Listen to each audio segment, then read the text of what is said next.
So first I want to say the bad news, because I know everybody's thinking about the bad news, which is that, you're thinking fascism, you're thinking the worst case scenarios. I've been all around the world, talked to people who've lived through the worst things you're imagining.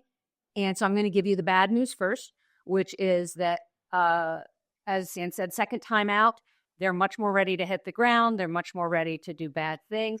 They're going to try to do a lot of bad things. And some of what they're going to want to do is going to happen. Some of it's not going to happen.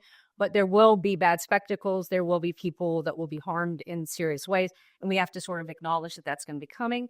And we already have a pretty good idea that the day one goal is a spectacle of immigrants. And so I think that's got to be right near the top of the list of things that you want to tackle on the community level too. Clearly, the amount of NFL commercial money that was sent into attacking trans kids is something else we have to keep in mind. They're going to be really vulnerable, even when there's not necessarily a direct policy agenda on day one to do harm. That's been supercharged into the community a lot. So I think about that as well. And of course, women's health care, as Sam said, that's not going to be as quick an overnight thing, but those are all three groups that we see targeted in a lot of these kinds of situations. And I expect to see them targeted from the Trump administration in the get-go and second time out. It's important to realize that most of us are not going to, I talked to people who'd been tortured, who'd been hit, who'd been behind barbed wire, who'd had family killed, all of these things. It's really important to realize that that's not what most of us are going to be facing, right? So don't spend too much time picturing the absolute worst that can happen. The people who have policy experience, who are already working in communities, are going to have a good idea what the immediate risks are. So focus on the stuff that they're directing you up to, rather than sort of this horror porn that you can kind of get going in your head, because that's just going to be, and I know we're all doing it, but that's just going to lead you to a kind of defeatism and to a kind of giving up when really, and I just want to say this so clearly, right now, nothing has changed, right? From November 1 to right now, nothing has actually changed. We know some things are going to change, but we have actually a lot of ways to influence what's going to happen. And so I want to go through some of the good news, because there's actually really good news I'm here to tell you. And one thing is that it's a gift to have this time before January 20th, okay? It is seriously a gift. None of the people I talked to in South America, in Asia, in Russia, in Germany, and none of them knew the date that somebody was going to seize power or come to power in a way that they could turn the tables and they could plant so use this time. Don't wait. Don't beat yourself up and be just paralyzed, or just give yourself 48 hours to get over it, right? And then just move on.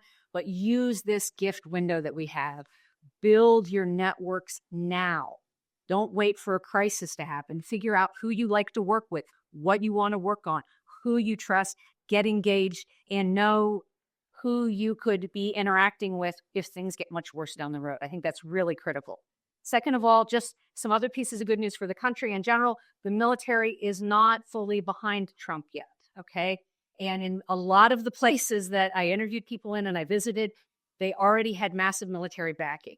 And that Trump just does not have that yet. He has a lot of supporters who are in the military, but he does not really have control of the military to do the worst things he's talking about doing. So things like immigrant issues, refugee issues, that's all going to be impacted. He may get it eventually, but he's not coming in with it. That's a piece of good news. Another piece of good news, and I mean this totally seriously, they are not that smart, okay? In fact, no, I'm serious. They're incompetent. There is nothing easier. If you've ever had a toddler, there's nothing easier to do than come in and smash things up, right? Ruining things, including democracy, is not hard work. It's not hard work to play to people's prejudices and fears and to gin those up. What we're trying to do is much, much more difficult. But they are going to get in their own way. Even with all the years of planning, they are going to screw up. Elon Musk is not going to agree with Stephen Miller on a whole host of things. So there are going to be all kinds of hinge points and entry points for you to insert yourself here locally in your own community, because that's where the brunt of the hard work is going to happen. That is where the legwork in any resistance movements, in any country sort of coming back to democracy, it happens in small steps on the ground, and you guys can be the ones that can make that happen. Keep in mind bureaucracy. Any of you have ever been frustrated at the DMV or at other places? Like somebody who has an evil villain who has control of bureaucracy is still dealing with bureaucracy. Some things are going to happen right away. Some things are going to be extremely slow. We can pull them out till the next in 2 years, so the next election and beyond. So there are a ton of things you can do, but what you want to do is, who do you see as vulnerable? So these are your action lists for me. You don't have to write all this down. This is general, but who do you see as vulnerable? What do you feel passionate about? Don't pick something you think you ought to do. Pick something you're actually going to be motivated to do, because this should not be, this should be a long haul kind of thing that you're thinking about doing. What do you want to make a difference in? What will keep you energized? And I think funneling anger is really good, but try not to just sit in a rage space forever. Try to divert that to humor or to actually taking action, because it's much less disempowering if you just get on the ground and do the smallest thing. You don't have to devote 40 hours a week to this stuff. If you just pick a few targeted things and do it regularly, just the people in this room will make an enormous difference. You have no idea how big it will be. So that's my 5-minute version. Yes, that's it. Okay. So are there any questions? I know this is a little more general and not to your community specifically. I drove down from Northern Virginia to say this. If you don't have questions, it's okay, but I'm happy to answer them. Yes. You talk about we have another chance in 2 years. How can we keep them from buying the next election like they bought? No, that's a serious thing. And so there are, I honestly, firmly believe, I'm going to be writing about this in the future, anti-corruption initiatives are one of the most successful ways that countries have been pulled out of the kind of shape that we're in, which has a lot in common with, let's say, the 1970s and 80s South American dictatorships, where you have huge income inequality, you have corruption becomes endemic, as we're seeing Trump push through last time, and now it's going to be even more corruption. It's going to go through the roof. If we thought it was bad before, it's going to be really bad. There's another hinge point for you to enter and make a difference. Anti-corruption political movements from the grassroots up is something that can be bipartisan. It is something that a lot of people care about.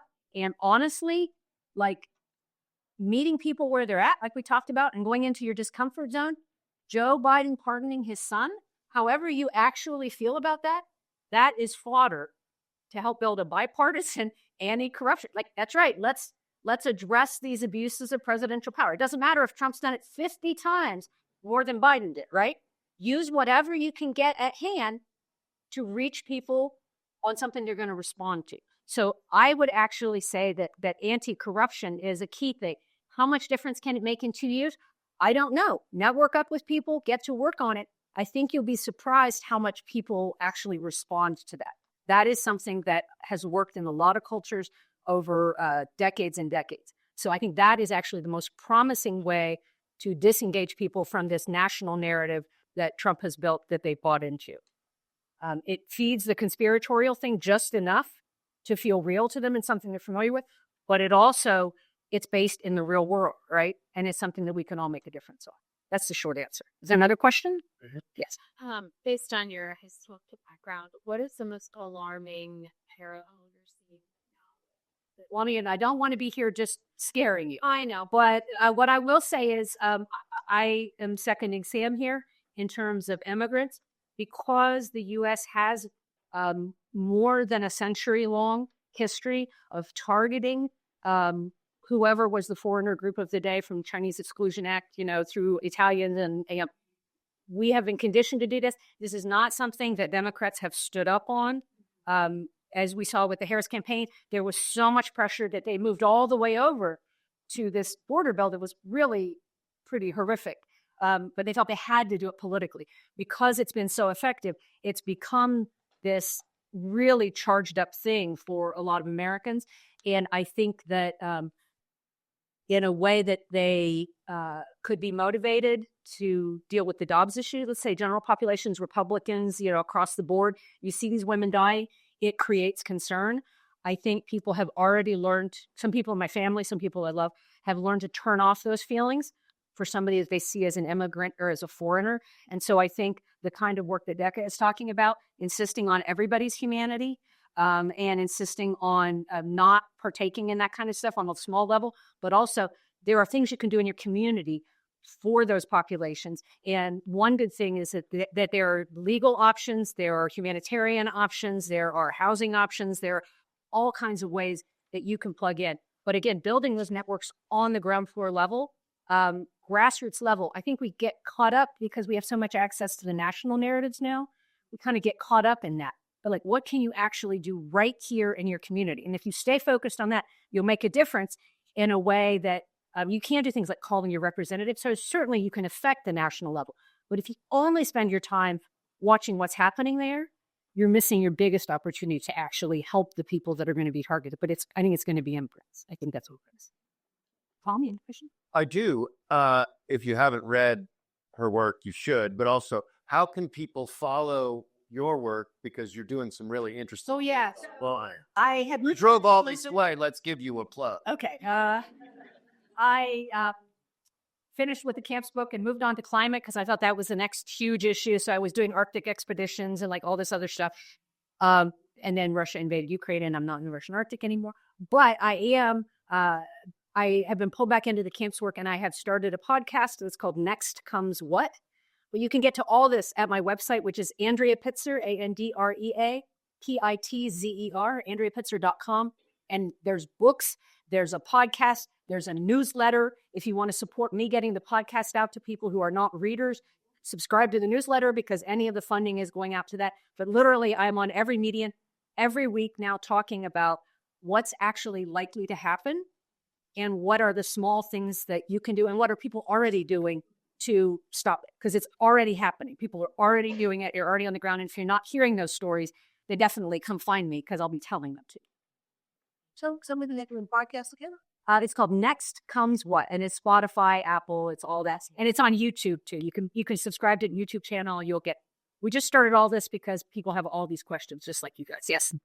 For Gen Xers and younger folks, we've only seen civil disobedience from the civil rights in movies. Are there lessons from the nonviolent civil disobedience actions from the civil rights movements that we should be prepared? You should absolutely. The U.S. has like one of the most amazing traditions of nonviolent civil disobedience, and there's tons of stuff online. Dina and I are also like pulling some of that stuff together, and she's going to have other stuff that you can access. But you can also just go search. A lot of the people who were involved in that movement have written just amazing things. And one of the key things they found was that when you do things in fury and in kind of with a violent undertone to it, it actually makes your circle smaller typically. And their experience is that humor is participatory and brings people in. So make sure your humor is, however snide you want to be, humor that actually allows people to join you, right? But also that the nonviolent thing shows, if you have the nonviolent approach, that it is something that people can imagine themselves in the shoes of much more than somebody who's doing a more radical activity. And so there are violent radicals that have worked, but the statistics on who actually keeps their country, who actually keeps a stable democracy, even if the sort of rebels win in that moment, the numbers are much, much lower. Overall, the nonviolent activism is much more successful in keeping a steady country. And I honestly think that in the U.S., like we're right at the edge of this, right? But we are not like Nazi Germany. We see these echoes of it that are extremely disturbing. We see the power Trump has, which is also super, super disturbing. He's going to come into office with more power than probably any individual in the history of the world. But we have all this knowledge. We have all this ability to communicate with each other as well. And I don't think that it is not going to be a short-term prospect for all of us to be facing the kinds of conditions that you're most worried about facing. So like, don't give that up. Don't surrender it before it's even taken, right? And it's going to be really hard to take. We do have fewer institutions in the country than we all hoped we would have, but we do still have ways that we at a community level can choose to deal with each other. And the more communities we do that with, and the more we network with those communities, we are insisting on those norms, even if the government is refusing to recognize it. So insisting on, the government says, no, those are immigrants, they're illegals, they should be gone. And we say, no, this is our norm and we can establish that. This is a government of the people, right? So we have to act like we mean it. That doesn't mean go throw bombs, unless that's your thing, in which case I'm not your advisor, but Godspeed. But if you're going to build a community, if you want your country, you have to build the country. Give a big round of applause.